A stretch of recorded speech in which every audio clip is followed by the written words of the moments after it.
Vocês querem saber os 5 tópicos que eu analiso antes de escolher as minhas ações?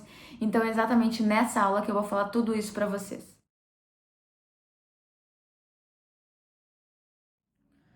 Bem-vindos ao vídeo 4 da série de vídeos do Zero à Liberdade Financeira. Nesse vídeo, gente, eu vou mostrar para vocês 5 tópicos que eu olho e analiso antes de decidir se eu vou me tornar sócia de uma empresa.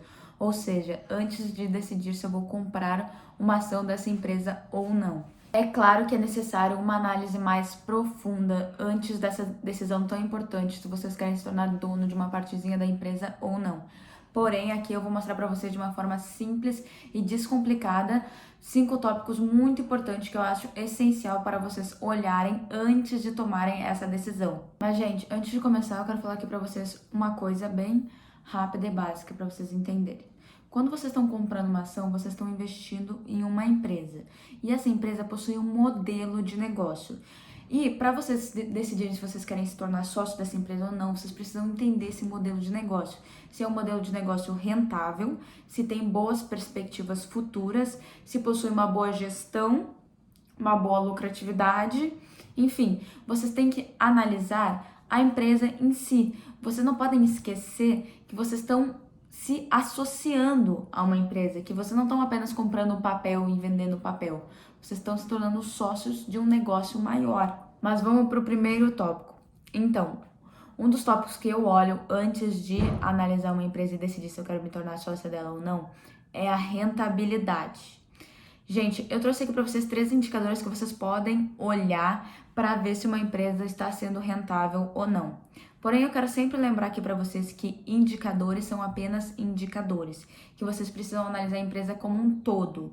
E esses indicadores só vão indicar alguma coisa, algum ponto dessa empresa, e não ela como um todo. Ou seja, apenas com a análise desses indicadores isolados, vocês não vão saber se vocês estão investindo em um bom negócio ou um mau negócio. Mas enfim, vamos lá. Vamos para o primeiro indicador. O primeiro indicador é o ROI. O que é o ROI? É Return on Equity em inglês e retorno sobre patrimônio líquido em português. E como é que ele é calculado? Ele é calculado pelo lucro líquido da empresa sobre o patrimônio líquido. O lucro líquido da empresa nada mais é do que a receita da empresa menos os custos decorrentes de atividades, e o patrimônio líquido nada mais é do que os ativos menos os passivos, que seria o capital próprio da empresa, aportado diretamente dos sócios, que seria nós, investidores. Mas enfim, o que esse ROI quer dizer? O que o ROI fala pra gente? O ROI fala basicamente a eficiência que a empresa tem em gerar valor para os seus acionistas apenas com o capital próprio, apenas com o capital deles. Ou seja, o quanto a empresa conseguiu transformar do patrimônio líquido em lucro líquido nos últimos 12 meses. Basicamente, o lucro que tu teve para cada real investido por ti mesmo. Então, quanto maior o ROI, melhor. Porém, como eu sempre falo aqui, não adianta só olhar para o ROI. Pode ter empresas que são melhores negócios que têm um ROI menor do que outras empresas. Mas outro ponto que eu vou tocar aqui para vocês. Quando vocês forem comparar o ROI de duas empresas, sempre comparem do mesmo setor. Porque, por exemplo, o setor bancário e o setor de tecnologia. Tem coisas que impactam o setor bancário que não impactam o setor de tecnologia. E muitas vezes vocês vão encontrar um ROI muito maior para o setor de tecnologia do que o setor bancário. Mas isso não quer dizer que aquela empresa de tecnologia é um melhor investimento e mais rentável do que do setor bancário. Apenas quer dizer que são setores diferentes, modelos de negócio diferentes. Então, quando vocês forem comparar, comparem empresas do mesmo setor e busquem aquela com maior ROI. Mas vamos para o segundo indicador de rentabilidade, que é bem parecido com o ROI, porém ele diz respeito ao capital total investido, que é o ROIC, Return on Invested Capital em inglês, ou retorno sobre capital investido em português. E como é o cálculo do ROIC? A gente calcula o ROIC pelo lucro operacional líquido após impostos sobre o capital total investido, ou seja, o capital dos sócios mais o capital de terceiros, como eu falei anteriormente para vocês. E o que esse indicador quer nos dizer, né? Basicamente, ele quer nos dizer a eficiência dessa empresa em gerar valor para os acionistas usando o capital total investido, diferentemente do ROI, que apenas usa o capital próprio, patrimônio líquido. E o terceiro indicador, eu gosto sempre de olhar para as margens da empresa, tanto margem EBITDA como margem líquida, como as outras margens. Porém, eu vou falar aqui para vocês um pouquinho sobre a margem líquida. Como a gente calcula a margem líquida? É o lucro líquido da empresa sobre a receita líquida. E o que ela quer dizer? Que empresas com margens elevadas operam com uma folga nos lucros. O que isso quer dizer? Vamos comparar duas empresas, uma empresa com uma menor margem e outra empresa com maior margem. A empresa com maior margem, ela consegue transformar maior parte dessa receita dela em lucros, ou seja, ela transforma isso aqui em lucro da receita dela. Agora, a empresa com menor margem consegue transformar uma menor parte da receita dela em lucro. Então, outra coisa que é muito importante sobre a margem líquida. Geralmente, empresas com margem elevada conseguem atravessar a crise sem demonstrar prejuízo. Porque, mesmo que ela tenha um corte nas vendas delas, ela ainda apresentará os lucros. Por quê? Porque ela tem essa folga que eu falei para vocês. Se da receita ela tá apresentando isso aqui de lucro e aí corta a receita, ela ainda consegue operar em lucro. Porém, se a empresa tem uma margem baixa, aí ela tá conseguindo isso aqui de lucro e corta a receita, ela tá no prejuízo. Então, por isso que durante crise é muito importante ter empresas com margens elevadas. E outro ponto sobre a margem líquida. Elas são um indicador de vantagens competitivas. Mas por que isso? Geralmente empresas com margens maior conseguem ter uma margem maior na venda do seu produto. Por exemplo, vamos supor um iPhone da Apple e um iPhone de outra marca que não é tão conhecida. A Apple, pelo valor da sua marca, pelo poder que essa marca tem de já ser estabelecida, consolidada e procurada por muita gente, consegue cobrar mais caro pelos seus iPhones que essa outra marca. Por quê? Pelo simples fato de ter essa vantagem competitiva do poder da marca dela. Então, ela consegue ter esse poder de precificação de cobrar mais caro pelos seus aparelhos. Então, ela consegue ter uma margem maior do que a outra empresa que não consegue cobrar tão caro assim. Então, por isso que é muito importante a gente ter empresas com essas margens, pelo menos uma margem líquida superior a 10%. Porque isso vai indicar, além de vantagens competitivas, uma segurança maior durante crises, e se a empresa está sendo rentável ou não, está operando com lucro ou não. Mas agora vamos falar sobre um tópico muito importante que é o número 1 de quebra das empresas, o endividamento. Então, gente, eu vou trazer 4 indicadores para vocês porque é essencial a gente analisar esse endividamento para que a gente não esteja fazendo um mau investimento. O primeiro deles vai ser a liquidez corrente. O cálculo da liquidez corrente nada mais é do que ativos circulantes sobre passivos circulantes, ou seja, todos os recebíveis a curto prazo e todas as obrigações a curto prazo. Mas o que isso quer dizer, né? Então, a liquidez corrente é muito boa para a gente analisar a saúde financeira de uma empresa. Empresas com liquidez corrente maior que 1 são mais saudáveis. Por exemplo, caso algo inesperado aconteça, como aconteceu o coronavírus, a empresa é capaz sim de cumprir com as suas obrigações a curto prazo, porque ela tem essa folga entre ativos circulantes e passivos circulantes, se a liquidez corrente for maior que 1. Outro ponto. É necessário também ter essa folga para que a empresa consiga remunerar os acionistas com os proventos, dividendos para quem não sabe. Então, para aqueles investidores que estão contando com o recebimento dos dividendos, olhem sempre para esse indicador. É claro que não deve se olhar apenas para ele, porém, ele é muito importante para vocês terem certeza que vocês receberão esses proventos. Entretanto, olha só, pessoal, tem algumas empresas de alguns setores que é muito importante que vocês não esqueçam de olhar a liquidez seca, segundo o indicador que eu vou falar aqui de endividamento para vocês hoje. Por quê? Porque a liquidez seca, a conta dela é ativo circulante menos estoque sobre passivo circulante. Aquelas empresas de varejo, por exemplo, elas têm um estoque assim como as outras empresas, né, contado no ativo circulante. Porém, caso elas tenham que fazer uma queima de estoque, ou seja, vender tudo mais rápido e mais barato para cumprir com as suas obrigações de curto prazo, elas terão esse ativo circulante diminuído. Então, para essas empresas, principalmente para aquelas que têm um alto número de estoque no seu ativo circulante, deve sempre se olhar para a liquidez seca, porque é essencial que vocês considerem essa possível queima de estoque na hora de olhar e analisar o endividamento e a liquidez dessas empresas. Mas agora vamos falar de 2 indicadores que vão dizer se uma empresa está muito endividada ou não. E o primeiro deles é dívida líquida sobre patrimônio líquido. É essencial que a gente olhe uma dívida líquida menor do que o patrimônio líquido da empresa, ou seja, dívida líquida sobre patrimônio líquido menor que 1. Mas o que é essa dívida líquida? O cálculo da dívida líquida nada mais é do que todos os empréstimos e financiamentos menos todos os caixas e equivalentes. Ou seja, ela basicamente representa a quantidade de dinheiro que uma empresa precisa para zerar o seu endividamento. Mas o que esse indicador indica, né, gente? Então, ele indica o quanto do patrimônio líquido da empresa equivale à sua dívida líquida. Então, como a gente sempre quer ter mais patrimônio líquido do que dívida, para ser uma empresa saudável, a gente sempre tem que buscar uma dívida líquida menor do que 100% do patrimônio líquido. Geralmente é melhor buscar uma dívida líquida menor do que 50% do patrimônio líquido. Porém, tem setores que precisam mais de financiamento e empréstimo para funcionar um modelo de negócio.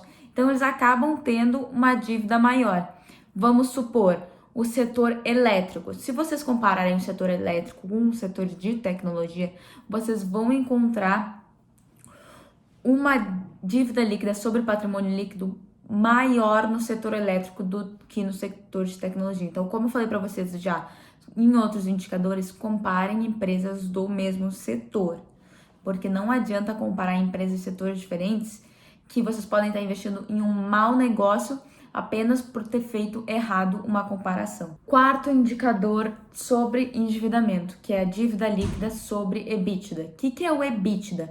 É a geração de caixa da empresa pelas operações. E quanto maior esse indicador, assim como o anterior, mais endividada está a empresa. Eu sempre busco uma dívida líquida sobre EBITDA menor do que 3 vezes. Mas o que esse indicador nos mostra, né? Ele mostra em quanto tempo a empresa pagaria suas dívidas apenas com a geração de caixa pelas operações, apenas com o EBITDA. Então é essencial que a gente sempre busque números menores, porque seria em menos tempo que a empresa pagaria suas dívidas apenas com a sua geração de caixa pelas operações, apenas com o seu EBITDA. Então, gente, outro ponto, e sempre lembrando, comparem sempre empresas do mesmo setor. Mas vamos para o terceiro tópico desse vídeo, que é o potencial de crescimento das perspectivas futuras da empresa. Como que a gente vê uma empresa que tem futuro, que vai se valorizar no futuro, que está trabalhando para isso?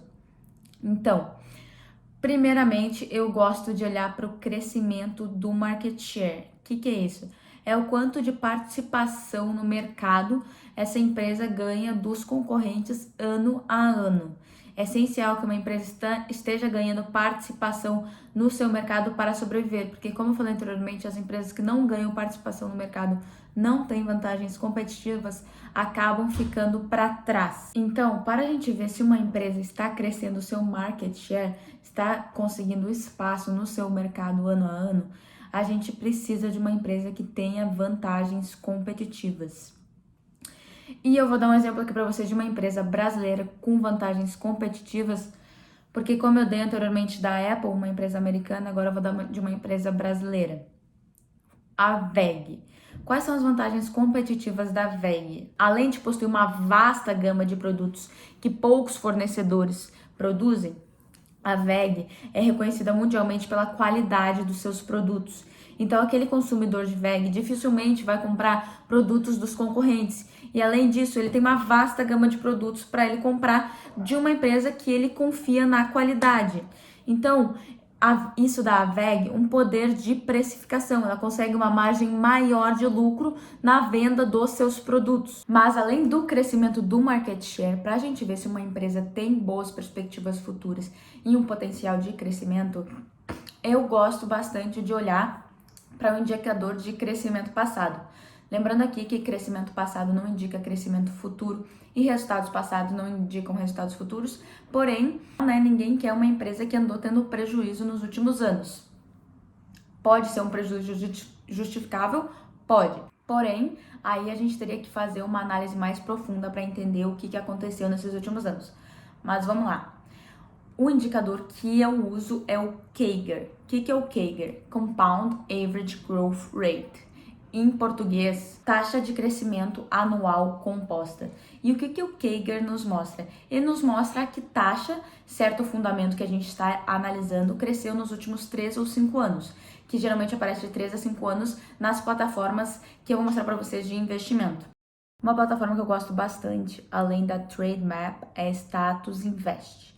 Então, eu botei ali o nome Status Invest no Google, entrei e peguei a Arezzo como exemplo. Aí eu fui descendo, vocês vão ter uma tabela com todos esses indicadores. Todos os indicadores que eu falei nesse vídeo. Então é só ir descendo que vocês conseguem ver ali. E se vocês descem mais um pouco, vocês conseguem ver outras informações também, como patrimônio líquido, os ativos, ativos circulantes.